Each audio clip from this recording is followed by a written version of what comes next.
Good morning, this is Aaron with Transformed by His Truth. I'm going to play another few videos today about what's going on in Israel and why we need to know the truth about what's happening. Otherwise, we're looking like ignorant people who don't know what they're doing or don't know what they're talking about. Most of these protests are by people that are ignorant of what from the river to the sea really means. They don't realize that the Hamas does not want a two-state solution with Israel. They want the elimination of the Israeli people. And if the crowds and the students are okay with that, then they're just as guilty as the Hamas people. So if they're going to call themselves Hamas and sit there and act like they're terrorists, then they're going to be arrested and put in jail like terrorists. So they need to think about what they're doing and do their research to figure out what they're actually standing for. So anyway, here's one. It's called Dan Senor. History proves elite educational institutions are not the antidote to anti-Semitism. Utterly shocking. You know, when I walked out of Auschwitz with my mother, walking through these gates, I said, I will never have anybody call me a dirty Jew or anything else again. I am free now. And here it is today. I am shocked.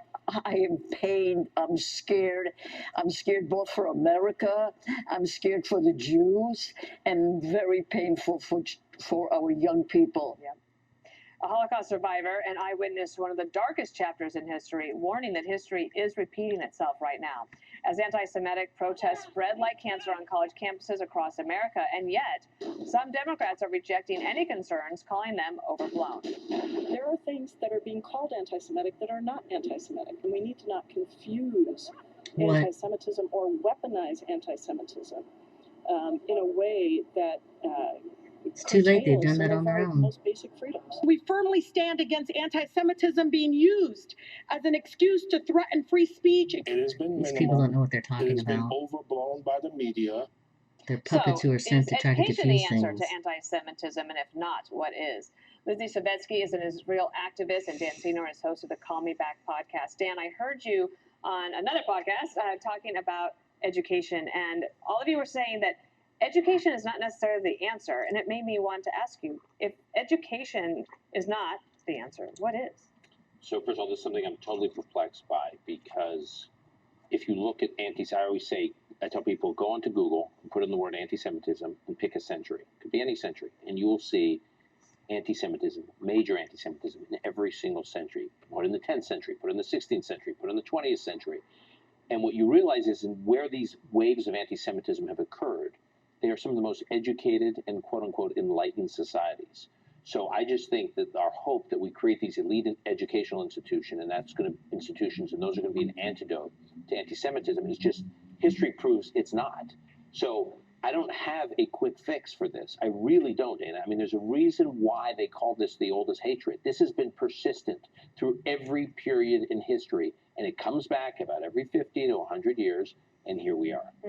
I thought what the president said yesterday about breaking the law and trespassing was good. Yeah, that was good. Some of the other stuff, I don't know. We waited 10 days for 4 minutes worth, and I kind of thought he missed an opportunity to educate a lot of the people who were doing this stuff. This fellow here, Peter Savodnik, he said the kids versus the empire. Just give me a moment here. No one I spoke to had been to Israel or the West Bank or Gaza, or could define Zionism. A report from an encampment 7,248 miles away from Gaza. Here's the historian Douglas Brinkley on Biden appeasing both sides. He said he didn't address the root causes of why these campuses are on fire. All right. He was taking a sane centrist approach to appease people on both sides of the barricades, but it will do nothing to placate the anger on college campuses. That may be true, but you had a golden moment there to explain what the river to the sea actually means, Lizzie. Yes, we did, and it was a missed opportunity, and this is not the moment to toe the line. This is the moment to take a stand against hate, against the indoctrination and radicalization of the next generation of our future leaders. And, you know, these protests, I've been on many campuses. I was on Columbia a week and a half ago. I was at GW yesterday. Can we show this? We actually have these protesters yelling at you and your husband. If you could pull this up and play this, have her react. We are Hamas! Hamas, wow. You're what? You're Hamas? Yes, we're all Hamas. So Tyrus was pointing out that Hamas is a designated terrorist organization. So does she want to be arrested? Like what? They're proud. They're telling us exactly who they are. I think we've given them too much license with their idiocy. We've, we've said, oh, they don't know what from the river to the sea means. They don't know what intifada means. Maybe they don't, but they're telling us that they are Hamas. And, as somebody who comes from generations of people whose lives have been threatened for being Jewish, I take these threats very seriously. And, these are violent people. I want to also mention that these protests that are happening on campus, these are not grassroots movements. These are very well organized, very well funded. They have outside agitators coming onto campus. They have foreign adversaries that are involved in this. This is not just a group of students who decided one day to go protest to free Gaza. And Dan, you just got back from Israel, and I thought that it would be worth people listening to you say that the people in Israel are more worried about the Jews here in America. Yeah. So I'll tell you, we took our children for the first time since October 7th to Israel. So I've been there, this was my third trip, but for our kids or teenagers, it was the first time. And we went to the Gaza envelope. We went to the south. We went to Kibbutz Nir Oz. We went to the Nova Music Festival site. We met with a lot of people who were on the front lines of October 7th. And my 16-year-old son said to me that night, last summer, we took a family trip to Eastern Europe. My mother's a Holocaust survivor, as you know. We visited her hometown with her. We went to Auschwitz where her father was killed. And my 16-year-old son said to me, going to southern Israel today was harder for him than going to Auschwitz. And he said, and I said, so why? I was sort of struck by that. And he said, because the Holocaust feels like another era. Another, like not in his lifetime, like another human. Two generations prior. Right. He says, so kids, I think, just have this mindset that we're somehow more modernized, more enlightened, more westernized, more civilized, that you can't imagine this kind of systematic barbarism and ghoulishness occurring in the life of a contemporary 16-year-old. So it's that jarring. But for Israelis, they're looking at what's happening here, and they are saying, your country is becoming unglued. We've never seen America. They rely on America. There's a reason why America is one of the most important democracy on the planet, for a variety of reasons, not the least of which is most countries around the world that share our values rely on America holding it together. And Israelis, for the first time, are looking at these images on college campuses, like the Instagram video we just saw you guys show, and they're saying this country is becoming unglued, and we don't know who we can rely on in a world in which the future leaders of this country are being educated at institutions that are making these kids crazy. That's profound. Yeah. Lizzie, last comment. I had the same experience in Israel, and I think it's, I want to say that these students are in these tents that are being purchased by someone. This is very well funded, but at the end of the day, I can't leave this position without saying that we need to keep in mind that there are still 130 innocent people being held in Gaza, and we need to keep them at the forefront of our mind. All of this can be a very big distraction from that, and that should be our number one priority. A great reminder, and thank you for coming back and for being here. Thank you. Thank you, Dan. Thank you.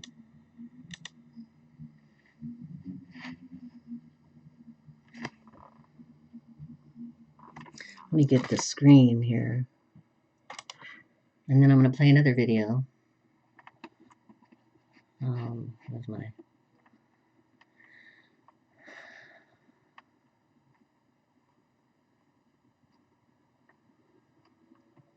All right, meanwhile, we're watching this story, and Amal Clooney, wife of actor George Clooney, has been facing backlash for supporting the International Criminal Court arrest warrants, accusing Israeli Prime Minister Benjamin Netanyahu of war crimes. Our next guest argues that if Amal cares about Gaza, she should open her Italian estate to refugees. Let's bring in Kennedy, host of the Kennedy Saves the World podcast and Daily Mail columnist. Kennedy, it's great to have you here today. Thank you. So what is your message in all of this? My message is what you were calling for. It's not about stability. It's not about moral equivalence. It's really about destabilizing and hating Israel and trying to have the defense minister and the prime minister arrested to invalidate Israel itself. And, it really is, it's no surprise that someone who is Hollywood adjacent is pretty far left.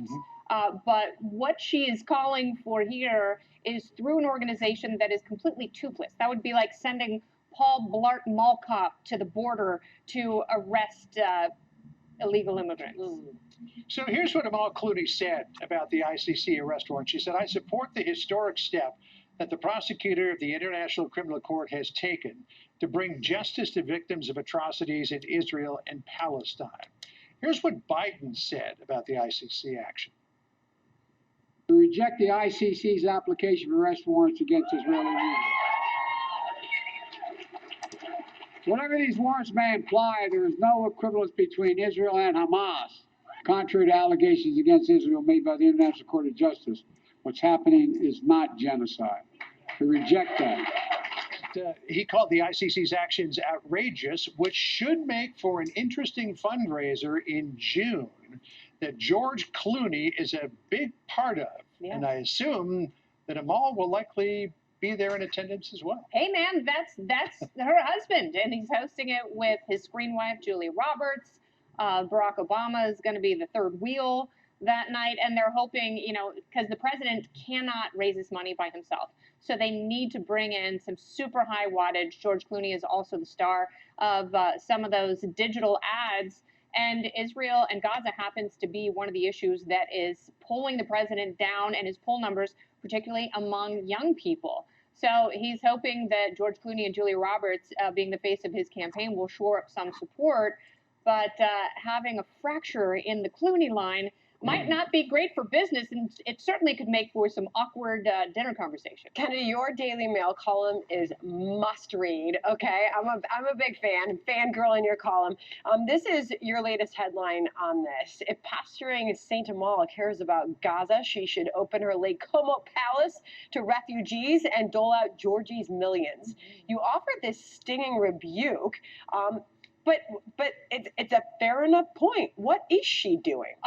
She's Marie Antoinetting the situation. Unfortunately, no one is in the mood for cake because these are incredibly serious times, and actions like this only escalate the conflict and call for more war, and that's why it is morally irresponsible to equivocate Hamas leaders, terrorists, and rapists with Benjamin Netanyahu. And what everybody forgets is back in the 19th century France, cake wasn't actually cake. It was more like a hard pan bread that nobody wanted to eat. Sometimes mine is too. Yeah, gotta be honest, gluten-free. Woo, it can be a doozy. Yeah, well, that's true. All right. Well, listen, I didn't want to get into that sidebar. All right, there is a job opening for the Biden campaign. They're looking for a meme manager to post nasty bits about Donald Trump. Here's what the job posting says. In this role, you will initiate and manage day-to-day operations in engaging the internet's top content and meme pages. The ideal candidate for this role is passionate about bringing political content to voters where they already are on the internet. It's interesting the jobs that the internet invents as it goes along. Yeah, it really is, but I don't think a meme manager is going to be enough to rescue the president's poll numbers. As is, there is some overall really good economic news, but that doesn't matter because, as I've said many times, if you are in a personal recession, that's how you vote. You can hear that Wall Street is great, jobs are being added, and inflation is coming down. But if your rent and food are too expensive and you can't afford them, then you are more likely to look elsewhere for leadership that might soften the sting a little bit. And, you can have all the memes in the world. Unfortunately, Dark Brandon isn't a real thing. Let's Go Brandon chants very real at the end of 500, where I will be this weekend. Okay. Well, that latest USA Today Suffolk University poll did show he is less popular with the younger voters than he was in 2020. So maybe meme manager is an attempt to bring them home. We'll see. Yeah, they're going to do whatever they can. All right. Have fun at the Indy. Yeah. Thank you. Enjoy, Kennedy. Thanks for being here. All right. Okay. That's the end of those two videos. We're just trying to show the side that's on Israel and how we're trying to get the truth out. But people listen to what they want to listen to. They let their hatred for the Jews be flamed and engulfed in, inflamed and gotten to be higher flames by ignorance. They don't understand what the river to the sea means, these kids on these campuses. Not only that, they don't understand that. They don't understand what's going on in Gaza. They don't even know what Zionism is. They can't explain what any of this really is. They're out there with something to do and fueling their overzealous hormones. And they are organized, they're funded, and they've gotten people in there that are, I don't know if they're terrorists or not, but they're people that know how to incite riots and know how to get the crowd going and know how to fuel hatred with the gasoline of anti-Semitism. So before you chant,